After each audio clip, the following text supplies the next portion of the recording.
મહત્વપૂર્ણ સમાચારો સાથે હું છું અંકિત। મહત્વપૂર્ણ સમાચારથી બુલેટિનની શરૂઆત કરીએ। ઉત્તરાખંડના ધરાલીમાં વાદળ ફાટતા તારાજીના દ્રશ્યો જોવા મળી રહ્યા છે।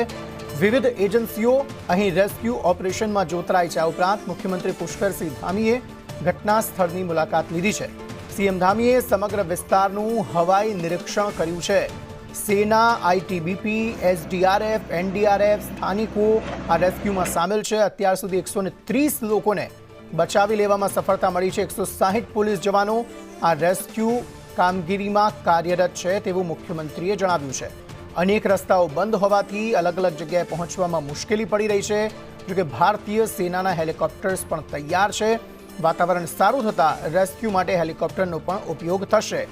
ફૂડ પેકેટ્સ, ડોક્ટરની ટીમો પણ તૈનાત છે। ધરાલીમાં હાલમાં મોબાઈલ નેટવર્ક ઉપલબ્ધ નથી। પીએમ મોદીએ પણ તમામ મદદની ખાતરી આપી છે તેવું મુખ્યમંત્રી ધામીએ જણાવ્યું છે। પરિસ્થિતિ ખૂબ જ વિકટ છે। અહીં અનેક લોકો જે છે તે લાપતા થયા હોવાની પણ માહિતી છે। જે અસહ્ય પાણીની આવક અહીં જોવા મળી તેને પગલે આસપાસ રહેલા જે મકાનો છે તે પણ પાણીમાં ગરકાવ થઈ ગયા, જાણે તબાહ થઈ ગયા તે પ્રકારની પરિસ્થિતિ જોવા મળી। તેવામાં હવે રેસ્ક્યુ ઓપરેશન પૂરજોશમાં અત્યારે ચલાવવામાં આવી રહ્યું છે। આ વિસ્તારમાં જે હોટલ્સ આવેલી હતી, હોમ સ્ટે આવેલા હતા, એ આખે આખા પડી ભાંગ્યા છે, તૂટી ગયા છે તે પ્રકારનો એક વિડીયો પણ સામે આવ્યો છે। મુખ્યમંત્રી પુષ્કરસિંહ ધામી હવે હવાઈ નિરીક્ષણ પણ કર્યું। કેટલાક વિસ્તારોમાં તે પોતે પણ પહોંચ્યા અને રેસ્ક્યુ ઓપરેશન કઈ રીતે હાથ ધરી શકાય તે અંગે તેમણે માહિતી મેળવી હતી।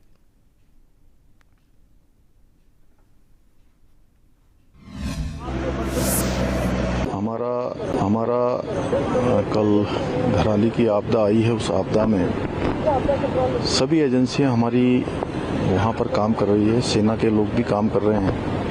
बचाव और राहत के काम में आईटीबीपी भी लगी है, एनडीआरएफ, एसडीआरएफ और स्थानीय लोग, सभी लोग आगे आकर हमारे जनप्रतिनिधि भी सभी लोग बचाव के काम में लगे हैं।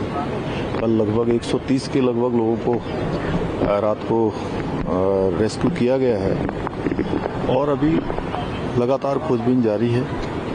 रास्ते में चूंकि काफ़ी ज़्यादा मौसम ख़राब होने के कारण से अनेक स्थानों पर मार्गों का जो संपर्क है वो कट गया है और कुछ पुल भी जो है क्षतिग्रस्त हो गए हैं।